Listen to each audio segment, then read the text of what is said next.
aí, galera? Suave? Seguinte, professora Denise aqui falando com vocês e a aula hoje é sobre as estratégias de argumentação. Bom, a gente viu aí como fazer uma introdução massa, de um jeito legal, que o corretor gosta. E agora vamos falar de um negócio que eu sempre tenho falado nas minhas aulas, né? Que é, tem que convencer o corretor. Que elemento você vai usar de argumentação para convencer a pessoa que está lendo seu texto de que o seu posicionamento está certo, de que o seu posicionamento está legal, como que você vai fazer isso. Então vamos lá que eu vou falar para vocês aqui quais são as estratégias, que são 7, né, para você utilizar aí no teu texto. Bom, a primeira delas eu acho que é a mais fácil, a mais tranquila, a gente falou isso aí na nossa aula de introdução, que é a estratégia por alusão histórica. Então seria você trazer algum momento, algum elemento aí da história, ou do Brasil, ou do mundo, que corrobore, sabe, que convença o leitor daquele, que tem a ver, obviamente, com o teu posicionamento e convença o cara sobre aquilo que você está se colocando. Então, por exemplo, eu vou falar, sei lá, de trabalho escravo. E aí eu posso fazer uma ponte com o período que o Brasil era escravocrata, até a assinatura da Lei Áurea, em 1888, quando o Brasil era um país escravocrata que praticava a escravidão de maneira legal, isso era visto pela sociedade como algo comum. Entretanto, sabe-se que essa é uma prática desumana e blá blá blá blá blá blá. É muito incrível se você consegue trazer uma alusão histórica para exemplificar aquilo que você está colocando, para provar que o teu posicionamento, você é contra a escravidão? Massa. O que você vai falar sobre isso? Você vai trazer um fato histórico, né? Nesse exemplo aqui eu dei do Brasil escravocrata, para provar que você tá dizendo que aquilo é ruim, que aquilo não é legal, que já aconteceu uma vez, galera, não deu certo, não foi bom. Então não precisamos voltar para isso, sei lá. Você quer falar de preconceito, de intolerância, sei lá, fala do nazismo, então deu. Só que assim, uma coisa que eu gosto sempre de falar, que é importante, que é o seguinte: às vezes você sabe daquele momento histórico, você tem essa noção de que aquilo aconteceu, você acha legal, e acredite, vai ficar legal no texto. Só que às vezes o aluno se perde, né? Era o século XVII, ele quer falar do século das luzes, ele joga lá século XV, é o XVII. Não sei, e assim, tem que tomar muito cuidado com isso, tá? Porque às vezes você acaba trazendo um elemento assim ruim, tipo, quando terminou a Primeira Guerra Mundial em 1945, Então assim, só tome cuidado, tá? Procure trazer um momento histórico que você sabe, que você conhece, que você lembra certinho de todos os dados, porque lembre-se, você tem que convencer o corretor. Como que você vai convencer o cara de um argumento que nem você tem certeza? Então tome cuidado. Mas é assim, de cara já digo pra vocês, a argumentação por alusão histórica é muito da hora, é muito legal e é fácil de fazer se você tivesse conhecimento aí de história muito legal. E ó, já digo, o corretor gosta, viu? O corretor gosta de argumentos que tragam alusão histórica. Funciona, viu? O próximo, gente, é o argumento por comparação. Esse eu particularmente, assim, acho ele bem legal, só que tem que tomar muito cuidado para você não fazer uma comparação muito aleatória. Então, por exemplo, você quer falar que, sei lá, no Canadá o trabalho escravo foi punido, enquanto que no Brasil isso não ocorre. Afinal, nananã, e você vai argumentando. Essa comparação fica legal, tipo, pô, os caras proibiram lá, estão punindo com, sei lá, com multas altíssimas e deu certo. Brasil, deu certo lá, vamos fazer aqui também, querido? Beleza, isso é legal de fazer, funciona no texto. Só que você tem que tomar cuidado para não ser uma coisa muito desproporcional. Ai, a Finlândia tem a melhor educação do mundo. Enquanto que no Brasil, gente, Finlândia tá lá batendo, gabaritando o primeiro lugar como o país que tem a melhor educação do mundo. Faz anos que os caras estão aí liderando o pódio. Então, poxa, tá, tudo bem, acho lindo, maravilhoso, parabéns Finlândia, mas será que cabe comparar, levando em consideração um monte de aspecto social, político, histórico do Brasil? Então tem que tomar cuidado com essa comparação para ela não ficar muito, tipo, desproporcional, entendeu? Mas rola, funciona e é massa, tá? Próximo é o argumento por raciocínio lógico. Esse é bem tranquilo de fazer, que seria basicamente você mostrar um posicionamento e seguir um raciocínio, sabe, daquele posicionamento que você manteve. Então, sei lá, sou contra o trabalho escravo, legal. Então mostre causa e consequência, sabe? Explique por que você se posiciona dessa forma. Então, por exemplo, o trabalho escravo é horrível porque muitas pessoas morreram antes da Lei Áurea, com condições desumanas e nananã e lá. E beleza, trouxe. E aí você vai explicar a causa e a consequência. A causa é, sei lá, o trabalho escravo. A consequência é o quê? um monte, né? Mas enfim, sei lá, o desrespeito aos direitos humanos, o desrespeito à dignidade da pessoa humana que tá lá na Declaração Universal. Então o seu argumento vai ficar muito poderoso, sabe? Isso é bem legal de fazer. Só que você tem que tomar um pouquinho de cuidado, porque às vezes você tá provando alguma coisa ali no teu raciocínio que não tá assim, não tem. Você traz um argumento que é legal, uma ideia que é boa, mas que não, sabe, que não encaixa naquele raciocínio inicial que você fez. Então tome cuidado com isso, tá?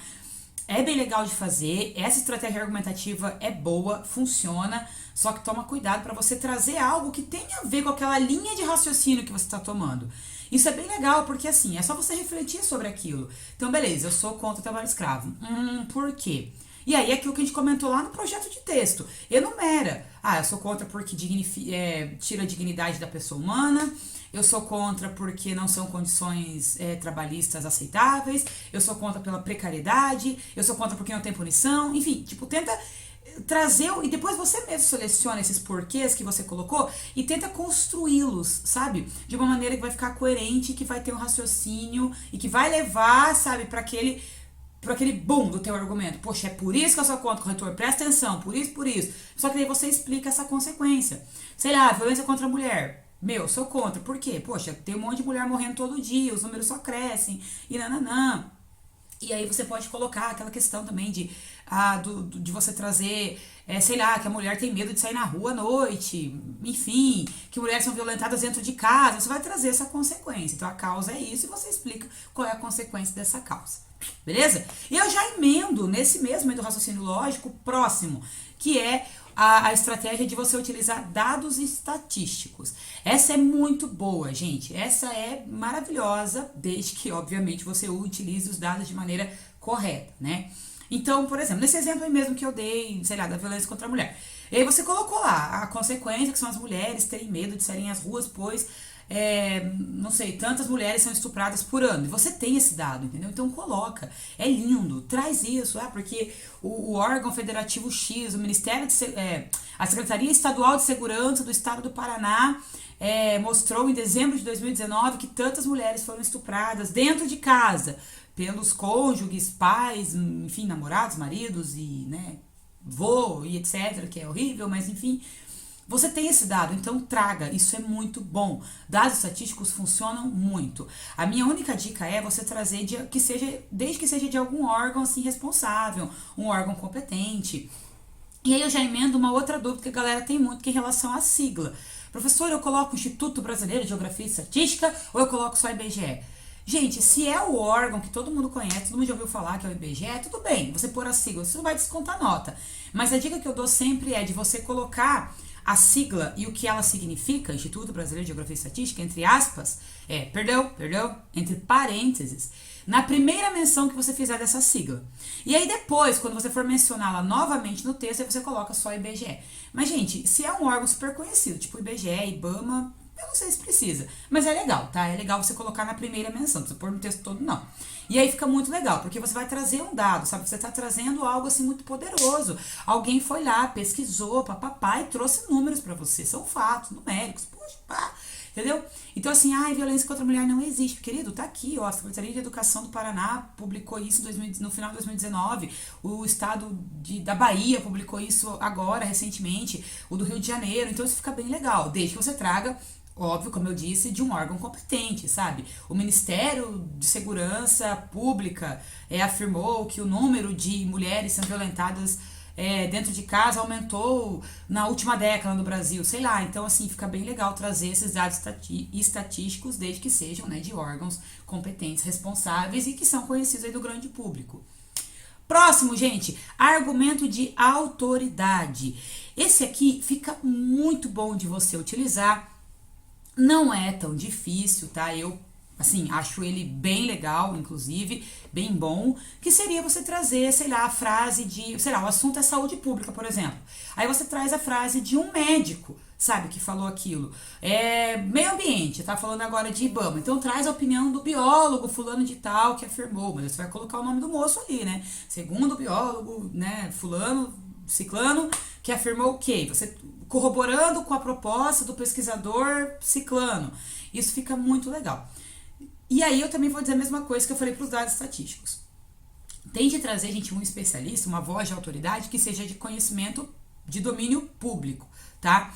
Ah, meu tio é médico, ele falou tal coisa. Então, segundo meu tio, né? Não, gente, não fica legal, tá? Ou segundo o médico, sei lá, Pedro da Silva de Souza. Daí a banca corretora fala, rapaz, quem é? Ela vai achar que você inventou esse cara. E, meu, é teu tio, tá ligado? Teu pai, sei lá. Né? Ah, é porque a ginecologista Maria da Silva afirmou, sabe? Não é legal. Então fica massa se você trouxer um especialista que seja de domínio, de conhecimento do grande público. Isso fica bem legal, tá? Gente, só uma coisa aqui antes de eu fechar. No argumento de autoridade, você também pode citar órgãos, instituições, tá? Então, você não lembra o nome do ministro da Educação. Você não lembra o nome do moço, meu Deus, como é que é o nome daquele moço? Cita o Ministério da Educação, o MEC. Isso fica muito legal, se você conseguir trazer o órgão ou a instituição que representa. Ah, sei lá, você não lembra o nome do Sérgio Moro. Rapaz do céu, como é que é mesmo? Era Sérgio do quê? Da Silva? Sérgio, das quantas? Você não lembra, então coloca no Ministério da Justiça, né? O ministro da Justiça do Brasil afirmou o que, não sei o que, sabe? Você pode colocar a instituição também. E eu acho que funciona e é bem poderoso. Porque, gente, é um argumento de autoridade, é alguém que é especialista naquele assunto. Então, é essa pessoa afirmando. Você traz ela para fortalecer teu argumento. Então não é mais você falando, é você provando pro corretor que aquele teu ponto de vista, ele tá correto e ó, tá aqui, corretor, eu trouxe o cara que manja dos Paranauê que falou, o ministro aqui, ó. Segundo ele mesmo, o ministro, né, que afirmou que a violência contra a mulher aumentou no primeiro semestre de 2020, né, sei lá, esse dado saiu lá em junho, né, é futurista o negócio aqui. Mas aí você está trazendo um especialista para você corroborar com o seu argumento. Então isso fica muito legal, tá? E é que nem a prof disse, se você não lembra o nome da pessoa, você pode colocar o nome do órgão, não tem problema nenhum. Ah, sei lá, as queimadas aumentaram no Paraná, conforme o próprio IAP, né, o Instituto Ambiental do Paraná, se pronunciou-se, né, enfim, falando que esse aumento é em decorrência da falta de chuva, sei lá, é especialista. No caso, Denise não é especialista nesse assunto. Mas se você trazer um especialista que fale, ou o órgão responsável por aquele setor, vai ficar bem legal. Gente, o próximo seria você falar, que eu acho que é o mais fácil, é o mais tranquilo, é o de exemplificação. Então você trouxe do teu ponto de vista e você vai trazer um exemplo real, sabe? Um caso tipo de verdade que aconteceu, um fato, para exemplificar aquilo que você falou. Isso fica muito massa e não é difícil de fazer desde que você tenha leitura, né? Ou conhecimento de mundo, que a gente tem falado aí, né, que a prof sempre tem falado para vocês. Que é a ideia, então, por exemplo, sei lá da violência contra a mulher, você vai trazer aquele caso, por exemplo, daquela advogada que foi assassinada pelo próprio marido, né, no Paraná, no final do ano passado, enfim. Foi um caso que teve conhecimento geral, domínio público, tá? Também não adianta você colocar um exemplo de alguma coisa que aconteceu na tua escola, sei lá, violência nas escolas. Aí você vai trazer, assim, o bullying nervoso que acontece onde você estuda, onde o seu primo estuda. Não é legal, gente. Agora, o que seria bacana trazer a nível de conhecimento nacional? Por exemplo, aquele colégio da cidade de Medianeira, no Paraná, que teve aquele caso, né, o terrível do menino que foi armado para a escola e atirou em outros alunos. Enfim, que teve um desfecho assim terrível. Foi de conhecimento nacional, todo mundo ficou sabendo. Aquela escola de Suzano, entendeu? Então fica muito massa se você trouxer um exemplo de um fato real que aconteceu, que ocorreu e que ficou de conhecimento do grande público, né? Que foi conhecido, que ficou famoso, entendeu? Vai ficar bem legal. E o último, gente, é você contrapor um ponto de vista contrário, que seria a tal, né, a famosa refutação, né, de argumento. Gente, esse é muito legal, porque consiste basicamente em você trazer um argumento que é contrário do teu ponto de vista. Você tem um ponto de vista, certo, que você está defendendo durante o texto, aí você vai trazer um outro ponto de vista que não corrobora com aquilo que você acredita, beleza? Só que aí você tem que tomar muito cuidado. Tem que tomar cuidado para fazer esse. Eu diria que de todas as estratégias, essa é a mais perigosa, que você tem que fazer com muita atenção, mas se souber fazer vai ficar muito da hora, que é você tomar cuidado, porque às vezes o corretor vai concordar com o que você colocou ali, entendeu? Então, por exemplo, não sei, vamos pensar num exemplo aqui. O Ministério da Educação tem pensado em fazer livros didáticos, não existe mais só livros online, né? Só livros digitalizados. Você é contra essa ideia, só que você apresentou ela ali. E aí você não conseguiu contrapô-lo, você não refutou ela direito, só colocou lá, ah, isso é péssimo porque é melhor o livro impresso. Aí o corretor às vezes vai ler e falar assim, rapaz do céu, não seria melhor digitalizar, vai economizar papel, vai economizar não sei o quê. Então o que seria legal você colocar? Ah, o Ministério da Educação tem pensado recentemente em criar leis que vão digitalizar o material didático. E isso não é viável, afinal de contas, há muitas escolas brasileiras que não têm condições, né? Que o aluno não tem acesso à internet, que o aluno não tem um computador em casa. Como que esse aluno vai ter acesso a esse livro digitalizado, querido? Como que vai funcionar? MEC, me responda! Então você vai contrapor aquele argumento que você trouxe. Só que para isso você precisa refutá-lo, você tem que mostrar que essa ideia não é boa e que esse argumento está errado. E que o teu argumento está certo, que o teu posicionamento é bom. Então isso fica muito legal de fazer, gente, é o exercício de contra-argumentação que é muito bom. Só que você tem que fazer com muito cuidado, que como eu disse, às vezes o corretor vai ler lá e vai concordar com a ideia que você trouxe contrária. Então é você puxando seu próprio tapete no texto. Entendeu? É você mesmo dando uma facada nas suas costas, né? Sabe? Você está se prejudicando. Então, faça, mas faça com muito cuidado. Mas, repita, é uma estratégia argumentativa que, se for bem feita, se for um argumento muito bem refutado, vai funcionar muito bem e o corretor vai gostar. Gente, essa foi a aula de hoje sobre as estratégias de argumentação. É claro que junto a elas a gente soma aí aquilo que eu sempre digo, leitura, leitura, leitura e, obviamente, interpretação de texto somado ao quê? Escrita, prática da escrita, beleza? São as 7, você pode usá-las, né? Isso aí também você me pergunta, professor, eu posso fazer comparação, alusão histórica e argumento de autoridade no mesmo texto? Pode, gente, é claro que você pode fazer mais que uma no texto todo ou mais que uma estratégia no mesmo parágrafo. Só tome cuidado para que tudo isso tenha coerência, ok? Se você fazer lá o da comparação, por exemplo, lá, aquele que eu dei lá, de que, né, no Canadá não tem trabalho escravo, nananã, e daí para isso você vai trazer um número que mostra que enquanto no Brasil esse trabalho escravo continua acontecendo. Daí você traz um número, ó, já trouxe aqui o dado estatístico, outra estratégia. E, sei lá, na região do norte do Brasil o trabalho escravo é 0,01%. Tá, gente, trabalho escravo é sempre horrível, tá? Mesmo que seja 0,00001% é ruim igual, não tem que existir, zero, acabou, não tem que existir. Mas, por exemplo, essa estratégia, elas não combinaram, essas duas estratégias que você escolheu. Porque não teve esse poder de convencimento, porque você trouxe um número ali que não corroborou. Então, o que seria legal? Você trazer, então, usar de comparação, talvez o de alusão histórica, mostrar essa barbárie que já aconteceu, né, enfim, no Brasil, que isso foi derrubado e que não deveria acontecer em lugar nenhum, não só aqui.